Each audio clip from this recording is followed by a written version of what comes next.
네, 정은호 의원입니다. 저 이박스쿨이 늘봄학교 강사로 활동할 수 있는 것처럼 허위로 홍보한 상위 체험 활동 지도사 민간 자격에 대한 논란이 제기되고 있다는 거 아시죠? 네, 알고 있습니다. 네. 앞서 강경수 의원님께서도 말씀해 주셨듯이 교육부의 민간 자격 관리에 심각한 허점이 좀 보이고 있습니다. 네. 이와 관련 질의를 하겠는데요. 네. 뉴스타파 보도에 따르면 교육을 제대로 이수하지 않고도 단 하루 만에 창의체험 활동 지도사 1급 자격 취득했다 밝혔습니다. 과연 이게 가능한 것인지 제가 창의체험 활동 지도 민간 자격 검정 관리 규정을 확인해 왔는데요. 네. 자료를 보듯이 규정을 보면 응시 자격, 검정 방법, 검정연 위촉, 응시료 등 체계적인 절차가 갖춰 있는 것처럼 보입니다. 그런데 이 모든 게 하나도 안 지켜지고 있었던 것 같습니다. 이중 규정 14조에 보면 검정 운영 담당자 A, B, C 기관 등의 검정 진행을 공지하도록 되어 있는데요. 명시된 기관 중 제가 B 기관의 관계 자격을 확인한 결과 이 자격증이 무엇인지도 모르고 있었고요. 그다음 왜 자신들이 이 단체에 들어가 있는지 황당하다고 말씀까지 주셨거든요. 나중에 들어본 바에 의하면 규정은 형식상 작성된 것이며 규정은 리박스쿨 측에서 수요자 명단만 보내주면 그냥 자격증을 그대로 발급해주고 있다고 말씀을 주셨거든요. 거의 그냥 그야말로 자격이 졸속으로 지금 운영되고 있다는 것을 지금 보여주고 있습니다.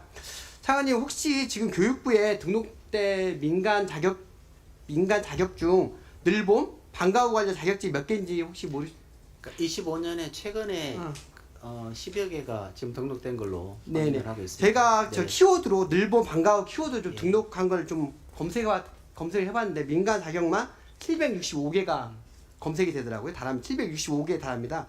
이렇게 저 교육부의 민간 자격 관리 감독 기능이 조금 부실한데 니박스쿨과 같은 이런 이념 단체가 수많이 많이 발생할 것 같아요.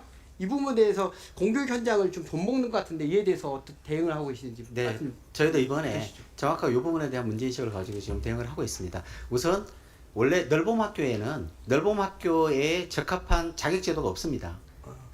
그리고 이거 하면 늘봄학교에 들어온다는 자격제도도 없는 거고요. 그러니까 일반적인 자격제도인 민간 등록제도에 의한 자격제도에 따라서 그냥 역량을 갖추고 있는 것은 본인이 입증을 하는 방식이 민간 자격제도의 체제입니다. 그러니까 그런 방식으로 해서 늘봄이나 아니면 다른 수요가 생길 경우에 민간 등록을 하게 되고 거기에 따라 프로세스를 진행하는 과정으로 등록되는데 현재의 절차로는 제외되는 대상이 아니면 네네. 등록하도록 체계로 돼 있어서 그 부분은 저희가 정확하게 요 문제가 적정하게 되어 있는지는 지금 준비하고 있습니다. 네, 현장 알겠습니다. 지도 점검하고 네. 개선 방안 마련하겠습니다. 네.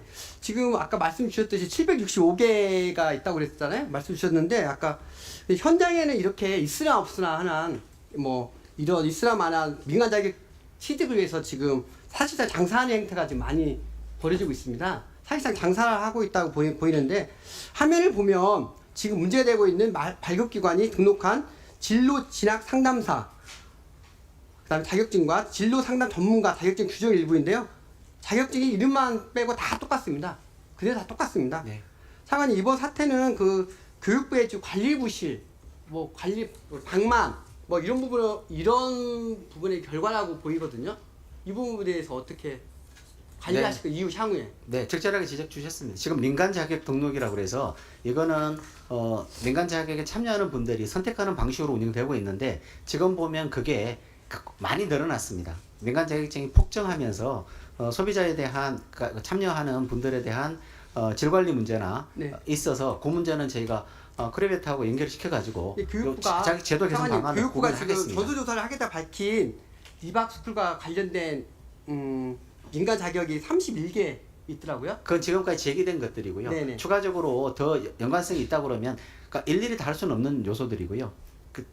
명확하게 연관성이 합정되면 계속 추가해서라도 제가 조사를 하겠습니다. 그럼 이게 실효성 있는 보완 대책이 뭐가 있나요? 이 부분에서? 그러면 지금으로 보면 허위 과장 광고를 한 부분들은 바로 거기에 따른 시정명령부터 시작해가지고 추가적인 조치들이 있을 수 있습니다. 그러니까 그런 방식을 하고요. 충분히 막을 수 있다는 건가요? 그러니까 일단은 자격제도의 기본적인 제도가 등록제도로 운영되는 이유는 소비자가 찾아가지고 자기의 역량을 취득하는 과정이기 때문에 그걸 일일이 다 완전히 재구조화해가지고 검정제나 이런 걸 하지 않는 한 안 되는 부분이에요. 늘봄이라는 부분이 공공 교육인 거잖아요. 어찌 보면. 그러니까 널봄에 직접적으로 제공하는 자격으로 허용하지 않는다는 게 지금 적절하게 지적해 주신 대로 이거 한다고 해서 널봄 강사로 들어오는 것이 아닙니다라고 하는 1차적인 저희가 알려드리는 게 가장 중요한 모습들입니다. 왜냐하면 참여하고자 하는 수요자분들이 많이 계시거든요. 그러니까 그분들에게 대해서 1차적으로는 하고 두 번째는 자격제도 일반에 대한 정비 작업을 하고 그중에 특히 넓은 정비 작업을 하겠습니다. 그렇게 하겠습니다. 네, 그렇게 해서 보고 드리겠습니다. 고맙습니다. 네, 정으로